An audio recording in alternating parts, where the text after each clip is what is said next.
다윗은 훌륭한 음악가였고 또 시인이었고 목자였고 위대한 명장이었으며 왕이었고 훌륭한 신앙인이었습니다.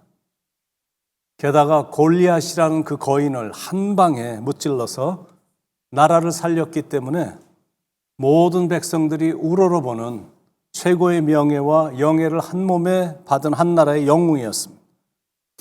그런 사람이 졸지에 사울이란 그 한 사람 때문에 도망자가 됐고 비굴하고 초라한 상황에 처해지게 됐습니다. 사울이 워낙 악한 마음을 가지고 죽이려고 추격을 해오니까 더 이상 이스라엘 땅에는 발을 붙일 수가 없어서 골리앗의 고향인 블레셋 땅인 가드까지 도망가게 된 겁니다. 그런데 그곳에서도 다윗의 명성을 익히 알고 있기 때문에 다윗을 알아보는 사람들이 있었던 겁니다. 그래서 그 자리를 모면하기 위해 수염에 침을 흘리고 미친 척을 해야 되는 비굴한 상황에까지 처해지게 된 겁니다. 다윗이 워낙 그때 연기를 잘했기 때문에 거기서는 간신히 빠져나오긴 했는데 표적이 갈 곳이 없으니까 나오자마자 도망간 곳이 아둘람 굴이었습니다. 가드에서 아둘람 굴까지 걸어오는 동안 다윗은 대체 어떤 생각을 하고 있었을까? 결코 밟지는 못했을 것입니다. 어쩌면 엉엉 울면서 갔을지도 모릅니다. 너무 갑자기 일어난 일이고 또 준비도 없이 도망을 나왔기 때문에 그 어디에도 피난처나 편안히 쉴 곳이나 자기를 위로하는 자가 없는 처량한 신세가 된 겁니다. 그런데 400여 명의 사람들이 다윗을 찾아온 겁니다. 1절, 2절. 그러므로 다윗이 그곳을 떠나 아둘람 굴로 도망하며 그의 형제와 아버지의 온 집이 듣고 그리로 내려가서 그에게 이르렀고 환난당한 모든 자와 빚진 모든 자와 마음이 원통한 자가 다 그에게로 모였고 그는 그들의 우두머리가 되었는데 그와 함께한 자가 400명 가량이었더라. 홀로이 초라하게 어두운 아둘람 굴 속에 숨어있던 연약해진 그 다윗을 400명의 사람들이 찾아온 겁니다. 다윗도 그렇고 다윗을 찾아온 400명의 사람들도 사울 왕 때문에 한 맺힌 사람들이었습니다. 뭐 그래봤자 그때의 상황이나 처지는 다윗이나 그들이나 다 별 볼 일 없는 변두리 사람이 불과했습니다. 그런데 이 아둘람 공동체가 나중에 다윗과 함께 통일 왕국을 이룬 주역들이 됐다라는 사실입니다. 처음엔 미미한 것 같았는데 후에 하나님께서 큰 일을 이루게 해주셨습니다. 어떻게 하나님께서는 그런 소수의 사람들로 하여금 그렇게 크신 일을 이루게 해주셨을까? 먼저는 다윗의 신앙 때문입니다. 그때의 상황을 시편 34편에서는 더 상세히 기록하고 있습니다. 시편 34편 1절로 3절에 내가 여호와를 항상 송축하며 내 입술로 항상 주를 찬양하리이다. 내 영혼이 여호와를 자랑하리니 곤고한 자들이 이를 듣고 기뻐하리로다. 나와 함께 여호와를 광대하시다 하며 함께 그의 이름을 높이세. 그때 다윗의 모습은 완전히 바닥으로 떨어진 지극히 초라하고 억울하고 상처로 가득 찬 모습이었습니다. 게다가 자기는 지금 적국에까지 피신해 온 겁니다. 그런데 다윗을 알아보고 죽이려고 하자 막 미친 사람처럼 연기를 해야 되는 비극적인 상황이었습니다. 근데 그럼에도 불구하고 다윗은 하나님을 송축하고 있는 겁니다. 이게 바로 다윗의 위대함입니다. 그 모습이 하나님을 감동시킨 겁니다. 그래서 하나님께서 다윗을 일으켜 주셔서 크게 쓰신 겁니다. 그런 상황에 처해졌는데도 여전히 주를 앙망하고 찬양을 하니까 동굴에 숨어 있었어도 얼굴에는 광채가 날 정도였습니다.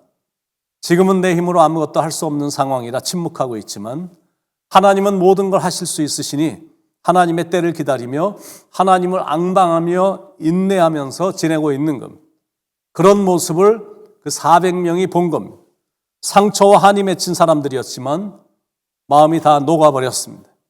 그래서 처음엔 400명의 숫자였지만 그 다음엔 600명으로 늘었고 그 후에는 계속해서 증가가 됐고 거친 성격의 사람들이었는데 후에는 하나님을 잘 섬기는 유순한 사람들로 바뀌었습니다.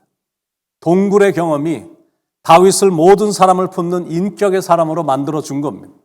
그래서 인생을 살면서 가끔 동굴의 경험을 하는 것도 유익하다라는 생각을 하죠.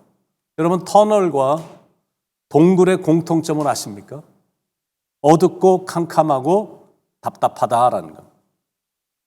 그러면 터널과 동굴의 차이점을 아십니까?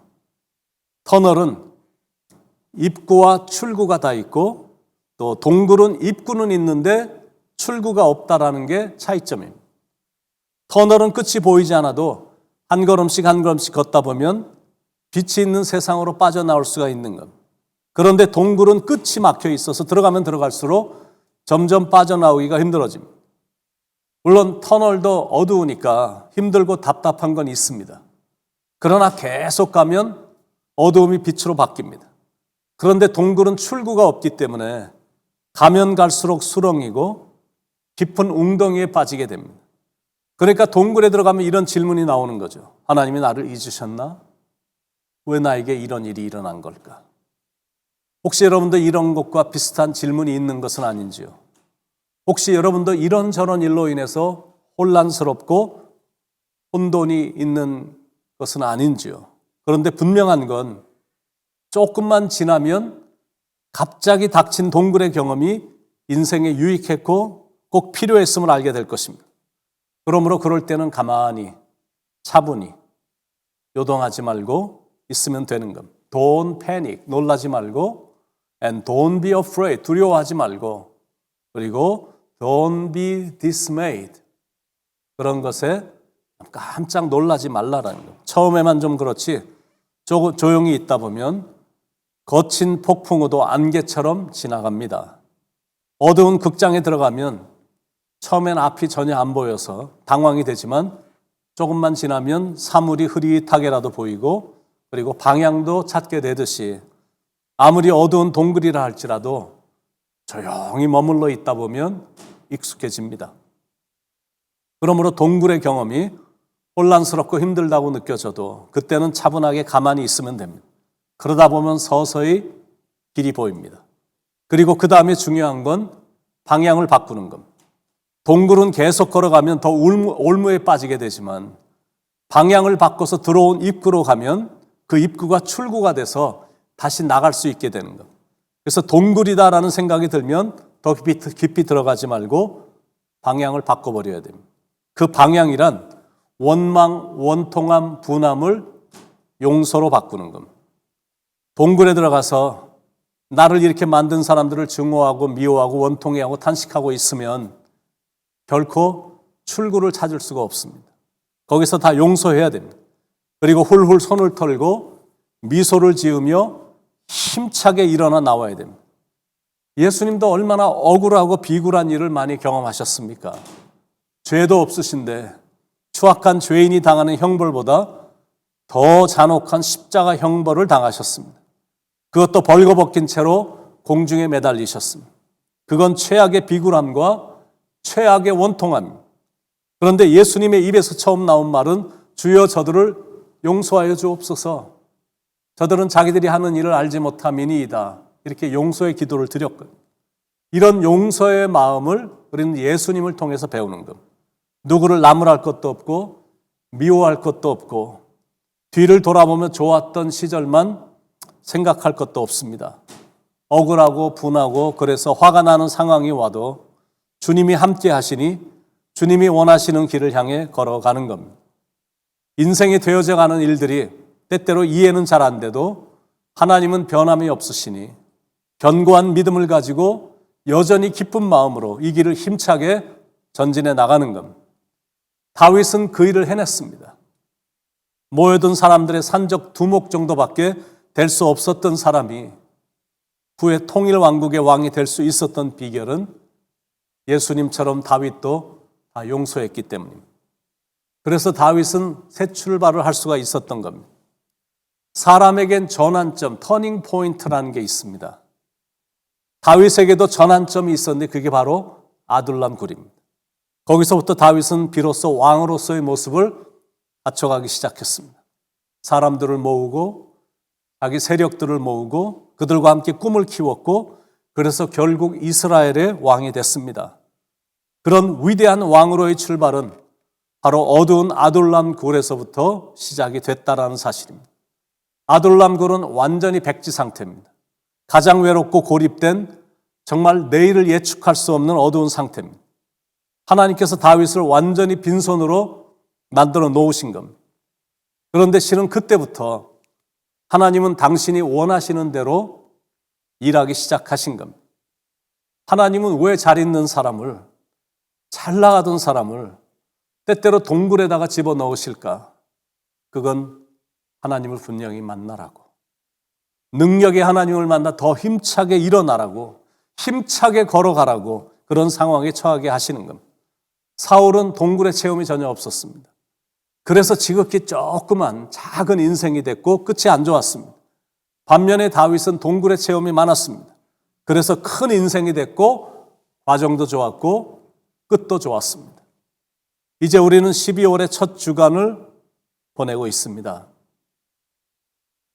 한 해가 조각처럼 흩어져 있는 분위기 같았는지 모르지만 그래도 그걸 다 모아보면 꽤 감사한 일들이 있을 것입니다. 감사의 달도 지났고 이제 며칠 후면 한 해를 마감할 여러분 한 명 한 명을 예수님의 이름으로 축복을 합니다. 여러분을 통해서 크고 놀라운 일을 행하시고 이루실 하나님의 계획에 큰 기대를 하며 여러분이 가는 길에 하나님께서 큰 복을 내려주시길 기원하고 여러분 모두를 축복합니다. 기도하시겠습니다. 하나님, 때때로 동굴에 갇혀있는 듯한 느낌이 그럴 때가 있지만 때때로 내가 너무나 어두운 길을 걸어가고 있다는 생각이 들 때가 있지만 그러나 그때도 하나님은 우리와 동행해 주시고 또다시 전환점을 만들어 주셔서 들어갔던 길을 다시 찾아 출구할 수 있도록, 나올 수 있도록 인도해 주시고 동굴에서 지낸 그 시간으로 인해 우리가 많이 성숙해져서 하나님을 위하여, 하나님 나라를 위하여 쓰임받는 사람으로 유익한 시간이 될 것이니 사랑의 하나님, 내가 동굴에 들어가게 됐다 할지라도 놀라거나 두려워하거나 공포에 빠지지 않게 하시고 이 모든 그 과정을 통해서 나로 하여금 진정한 하나님의 사람으로 만드시기 위한 하나님의 계획이시라 믿으며 주님의 손을 붙잡고 은혜롭게 이 과정을 잘 통과하게 하시며 주님이 공급해 주시는 힘으로 잘 모든 일들을 감당할 수 있도록 주님 인도해 주시옵소서. 터널이 거의 끝날 때쯤 되면 밝은 빛이 우리를 향해 비추듯이 반드시 하나님께서 밝은 인생 되도록 인도해 주실 것을 확신하오니 이제 남은 며칠도 한 해의 모든 과정을 은혜롭게 잘 마치게 하시고 시온의 영광이 빛나는 아침, 또 새로운 한 해를 기대하며 한 해를 보내고 한 해를 잘 받아들이는 그런 기간이 될 수 있도록 축복해 주시옵소서. 모든 영광을 하나님 앞에 올려드리며 사랑이 많으신 예수님의 이름으로 간절히 기도드립니다. 아멘.